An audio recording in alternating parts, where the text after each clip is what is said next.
श्री गुरुगुंडा प्रासादिक वीरनाथ सांप्रदायिक चक्री भजन.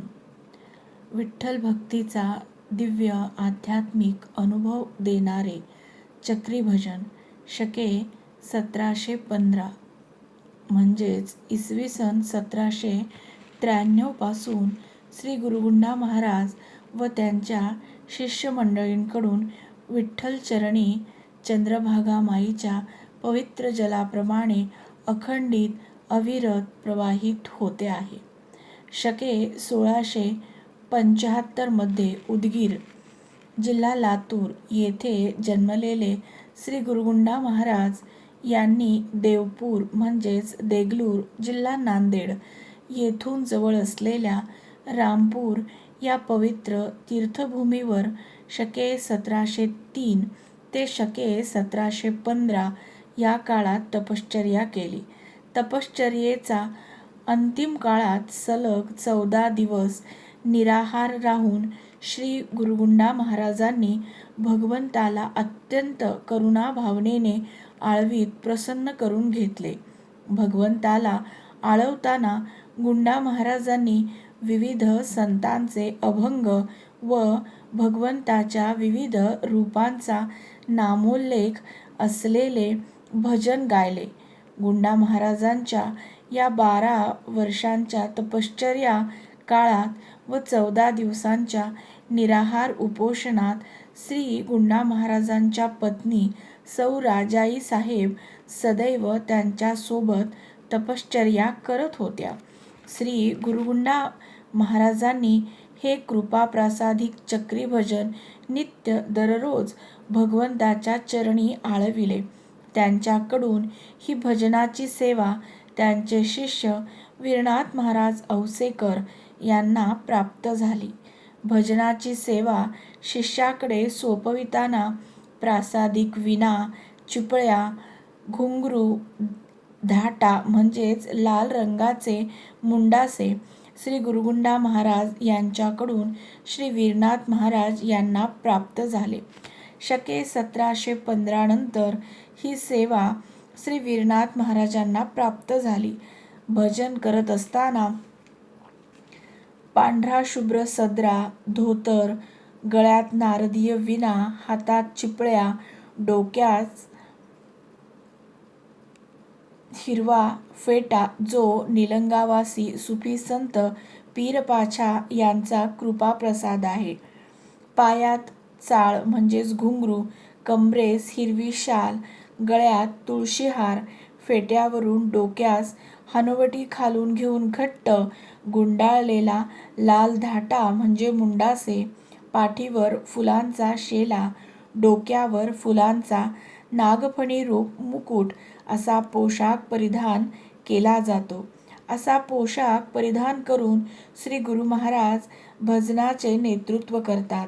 डिंबडी, टाळ, मृदुंग या वाद्यांच्या साथीने एका विशिष्ट चालीमध्ये सुस्वर सुरांच्या माध्यमातून चक्री भजनातील 14 अभंग, विविध भजने गायन करत चक्री भजनाची सेवा विठ्ठलचरणी समर्पित केली जाते. श्री गुरु महाराज भजन प्रसंगी मध्यभागी असतात आणि सर्व शिष्यमंडळी टाळ आणि डिंबडी घेऊन गोलाकार रचनेत सभोवती उभे राहून भजनात सहभागी होतात. विविध पद्धतीने गुरु महाराजांसोबत पाऊल खेळत सर्व शिष्यमंडळी भजनात सहभागी होऊन नृत्य गायन करतात. चक्री भजनात 14 अभंग आहेत. यामध्ये मालोपंत, श्री तुकाराम महाराज, श्री नामदेव महाराज, श्री गुरुगुंडा महाराज, श्री वीरनाथ महाराज, श्री रामकृष्ण महाराज यांच्या अभंगांचा समावेश आहे. या भजनाला चक्री भजन असे नामाभिधान स्वतः श्री गुरुगुंडा महाराज यांनी दिले. श्री हरिमहाराज देगलूरकर म्हणतात की चक्री भजन या शब्दाला व्यापक अर्थ आहे. वैदिक साहित्यात चक्री भजन, चक्री, चक्र हा शब्द विविध अर्थाने आला आहे. चक्री म्हणजे चांगले, मंगल घडविण्याचा ज्याचा स्वभाव आहे. चक्र भगवान विष्णूचे एक आयुध आहे ज्याचे नाव सुदर्शन चक्र आहे. श्री गहिनीनाथ महाराज औसेकर म्हणतात, साधना करताना साधकाला 2 प्रकारचे अडथळे येतात. एक बाह्य अडथळा व दुसरा अंतरंगातील अडथळा. बाह्य अडथळा हा असुरी प्रवृत्तीच्या माणसांचा, अंतरंगातील अडथळा हा षडरिपूंचा असतो. हे दोन्ही अडथळे भगवंताचे भजन जे चक्री भजन करून नष्ट होतात. चक्रे अभिमानाचा करी चेंदा, मोह ममता छेदी गदा, असे एकनाथ महाराजही उल्लेख करतात. चक्री भजन या शब्दाला वैदिक शास्त्रात, साहित्यात सखोल अर्थ आहे. परंतु एवढे निश्चित की हे चक्री भजन पाहणाऱ्याला व ते प्रत्यक्षात गायन व नृत्य करून म्हणणाऱ्याला दोघांना भगवंताशी एकरूप करते. चक्री भजन करताना प्रत्यक्षात गायन व नृत्य करत यामध्ये सहभागी झालेल्या व्यक्तींच्या, साधकांच्या सर्वांगाला व्यायाम घडविते. शरीरातील रक्ताभिसरण क्रिया यामुळे सुधारते. शरीरातील ऑक्सिजनचे प्रमाण वाढून सर्व अवयवांना प्रसन्नता मिळते. चक्री भजनाची ही परंपरा श्री वीरनाथ महाराज औसेकर यांच्यापासून श्री गुरुबाबा महाराज यांच्यापर्यंत 5 पिढ्यांपासून 225 वर्षापासून अव्याहतपणे सुरू आहे. श्री वीरनाथ महाराजांच्याकडून ही सेवा श्री मल्लनाथ महाराज नाथ संस्थानचे दुसरे पीठाधीश यांच्याकडे आली. तेव्हा ते फक्त 10 वर्षे वयाचे होते. पूज्य श्री महादाई साहेब यांनी या काळात श्री मल्लनाथ महाराज यांच्याकडून ही सेवा रुजू करून घेण्यात मोलाचा सहयोग दिला. श्री मल्लनाथ महाराजांच्या नंतर श्री दासवीरनाथ महाराज यांनी चक्री भजन सेवा सुरू ठेवली. औसा संस्थानचे 4थे पीठाधीश श्री ज्ञानेश्वर महाराज यांनी वयाच्या 9व्या वर्षी गुरुगादीची जबाबदारी स्वीकारली. तेव्हापासून चक्री भजनाची सेवा अखंडितपणे त्यांनी केली. सध्या श्री गुरुबाबा महाराज ही चक्री भजन सेवा 5वे पीठाधीश म्हणून निस्सीम भक्तिभावनेने करत आहेत. श्री गुरुबाबा महाराज यांच्यासोबत चक्री भजनाच्या सेवेत श्री गहिनीनाथ महाराज औसेकर यांची साथ अत्यंत महत्त्वाची आहे. चक्री भजनाचे अनेक अनुभव विविध साधकांना आले आहेत. तसेच काही विशेष प्रसंग चक्री भजनाबाबत घडले आहेत. श्री गुरुगुंडा महाराज देगलूरकर व त्यांची शिष्यमंडळी अंबाजोगाई तीर्थक्षेत्री गेली असता श्री वीरनाथ महाराज यांचे चक्री भजन सुरू होते. त्या प्रसंगी श्री मुकुंदराज यांची समाधी डोलू लागली. असा प्रसंग त्यावेळी उपस्थित सर्वांनी अनुभवला. श्री मल्लनाथ महाराज यांच्या जीवनातील असाच एक प्रसंग भक्तांनी अनुभवला.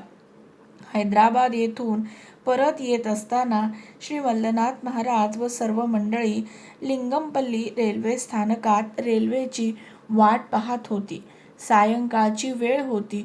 रोज सायंकाळी चक्री भजन म्हणावे असा गुरु आदेश असल्यामुळे श्री मल्लनाथांनी व शिष्यमंडळींनी रेल्वे स्थानकात चक्री भजन सुरू केले. त्यावेळी गाडी निघण्याची वेळ झाली होती. गाडी चालकांनी प्रयत्न करून ही गाडी सुरू होईना. या गाडीनेच श्री मल्लनाथ महाराज व शिष्यमंडळी प्रवास करणार होती. चक्री भजन सुरूच होते. भजन जेव्हा पूर्ण झाले तेव्हा गाडी सुरू झाली आणि श्री मल्लनाथ महाराज व सर्व मंडळी प्रवासास मार्गस्थ झाली.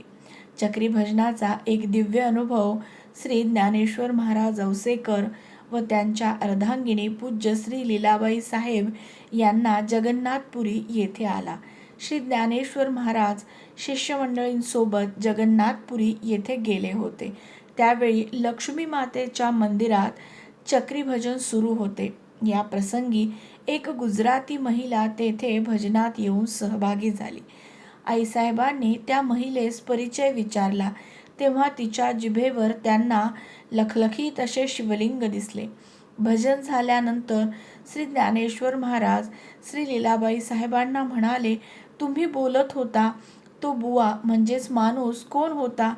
म्हणजे लीलाबाई साहेबांना जी व्यक्ती स्त्री दिसली तीच व्यक्ती श्री ज्ञानेश्वर महाराज यांना पुरुष दिसत होती. हा प्रसंग जेव्हा दोघांनी श्री धुंडा महाराज देगलूरकर यांना सांगितला तेव्हा ते म्हणाले, प्रत्यक्ष लक्ष्मी मातेने तुम्हाला दर्शन दिले. असे हे अनेकविध अनुभूती देणारे प्रासादिक चक्री भजन औसेकर महाराज यांच्या घराण्याकडून 5 पिढ्यांपासून अखंडितपणे सुरू आहे. पीठाधीश पदाची जबाबदारी ज्यांच्याकडे आहे ते गुरु महाराज नित्य दररोज सायंकाळी चक्री भजन म्हणतात. कुटुंबात दुःखाचा प्रसंग असला तरी चक्री भजनात एक दिवसही खंड पडला नाही. म्हणूनच की काय या 14 अभंगांपैकी गुरुगुंडा महाराज यांनी 14व्या अभंगाचा विशेष मान औसेकर कुटुंबातील मूळ पुरुष श्री वीरनाथ महाराज यांना दिला आहे. हेची मागतो तुझला कृपादान गा विठ्ठला, नाम तुझे असो वदनी नको विसरो दीन रजनी, सर्व भावे गायन नाम म्हणे गुंडा हेची प्रेम. चक्री भजनाच्या या परंपरेत सर्वच पीठाधीशांनी सर्व धर्मीय सर्व जातीय शिष्यांना समावेशित करून घेत गुरुप्रासादिक चक्री भजनाचा प्रसार व प्रचार संपूर्ण भारतभर व भारताबाहेरील देशातही केला आहे.